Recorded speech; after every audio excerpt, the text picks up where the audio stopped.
Alrighty, y'all. We're gonna Joe's Retro World. Today, we're gonna take a look at the Game Boy Color.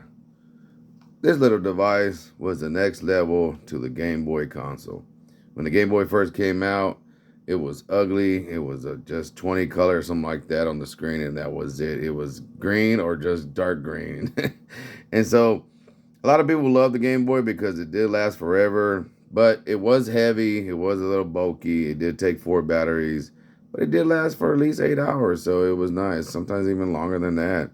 It just depends on how much game play that you did the whole time. If you stopped in between, but about 8 to 10, 12 hours. It was good battery life. Then with the next level of Game Boy, they went ahead and make color. So they released the Game Boy Color in Japan in October of 1998, and then internationally everywhere in November of that year. So we were blessed with the Game Boy Color in '98, and ever since then, a lot of people go and get this handheld because this is their favorite out of all the Game Boys. I personally love it myself. It's awesome that it has colors. It does have a little bit of resolution than the original Game Boy DMG. And the form factor of it is just awesome. It looks beautiful that it came in different colors. This is the purple color. I can't remember what exactly it's called. But instead of being 4 batteries, it only takes 2. And of course, you can play original Game Boy DMG games on it. And then also you can play your Game Boy Color games. Now, they did make special Game Boy Color games for it. Some that utilized, I think, special features and other stuff like that. But as you can see, let me focus. Man, come on, camera, focus, baby. There you go. As you can see, it does add color to it. It doesn't have a backlit, so that was one of its downfalls.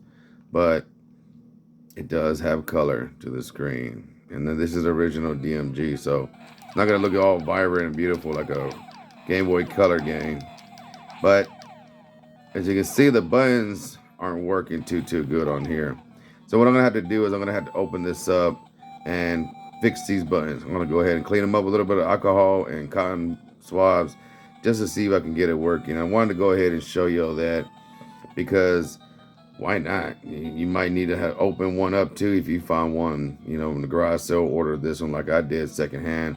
And this one came in a 2-for-1 bundle because he said the buttons didn't work too good, so he was going to throw it in for free. I bought a Game Boy Pocket back over there on my shelf, and he was kind enough to throw this in for 80 bucks. So yeah, why not? Especially when Game Boy Colors go for 80 bucks. And this is fine. I can actually fix this. So we're going to do it right now. Let me go ahead and grab my little tools, and then we'll get this baby open, and hopefully we can fix it. All right. I'm going to get a close-up picture before I turn it off. You can actually see it. Yeah, there you go. Very brilliant, vibrant screen. I'm pushing the buttons. My character's not running. So, yeah, see how, yeah. So this is why we're going to open her up. So let's open her up. First thing we need to do is focus the camera. We're going to turn her off, take the game out. And it takes a security bit drive. So focus on here and show you real quick. It is a tri-point tip. So I went and got a cheap little $14 kit from Walmart. It has multiple tools. You can get it from Amazon. I'll leave a link in the description to a couple of companies. So yeah, this fits right in here. And I'll be able to take these screws out. So I'm going to take these 1, 2, 3, 4. And then there's 2 more in here. 5, 6. Let's take these apart. All right, with the screws removed, I'm going to go ahead and see what it does very carefully because it's the first time ever opening one up. Oh, okay. Beautiful. Let's see. So it looks like there's 1, 2, 3. Yeah, just those 3 holding it in there. So I'm going to remove those 3 screws. And then it looks like the ribbon is held in place right here. So I'm not going to remove that. I'm going to show you what I'm going to do. Okay, so these three were Phillip head, cross. So I'm going to go ahead and be very gentle. I'm going to pick it up just like this. I'll leave the ribbon not to damage it. And then I'm just going to simply get some cotton swab, put a little bit of alcohol on it, and go through and just clean these contacts. Just put a little bit to help get them nice and wet, and then go back and scrub them real good.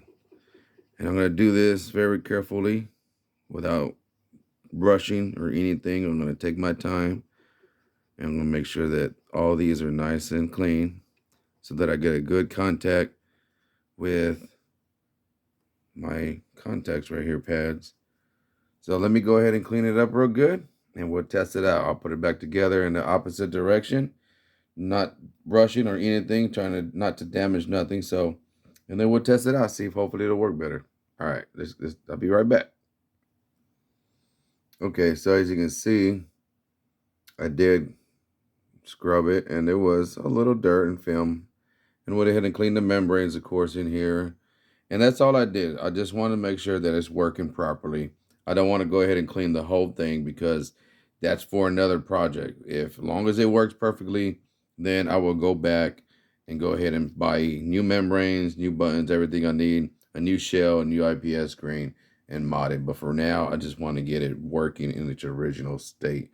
So we're going to put back the Phillips head screws. And of course, you do it by hand. Okay, you never over tighten. And the easiest way to do it is to always put your screw, okay, and go backwards, counterclockwise a little bit, and then forward, just to make sure that the screw goes in there and lines up perfectly with the old threads. That way you're not damaging your plastic case in your original Game Boy. It shouldn't go in there at all hard. It should go in there nice and smooth because it's already been grooved. All right, never over tighten, just snug so it can hold just like that. Let's put this back on it very carefully, making sure not to mess up the power button. Okay, let me put these batteries back just to hold it in place. Okay, y'all, so yeah, that seemed to do the trick. Everything works fine, up and down, everything, all the buttons seem to work just like they're supposed to now. So they were just dirty, just needed a little cleaning. So my next project, I'm gonna be going ahead and buying a new IPS screen. They have IPS screen with HDMI out. I might get that. I have looks like the infrared sensor on this one, so I'm gonna have to check and see what exactly this is. Maybe it's a touch screen for something, but I believe it's infrared for data transfer. I'm gonna have to look up that on another video. But yeah, I'm so glad that I was able to fix this. Basically a free Game Boy Color just by cleaning the buttons with a little bit of alcohol. So I'm gonna go over here, play a little bit of this game just to make sure that, yeah, the buttons do work like they're supposed to. Yeah, so far they are. All right. Okay, y'all. I hope this helps you. Go out there, find you a used Game Boy Color, and don't worry that if it's not gonna work right away, that you can take it apart just like I did and just use a simple cotton swab, and boom, your buttons and everything. This is original hardware, and it's working just fine. So yeah, I'm trying to play looking through the screen, so that's a little difficult. But I'm so happy. Working perfect like it's supposed to. All right, y'all. Till next time, peace and much love from Joe's Retro World.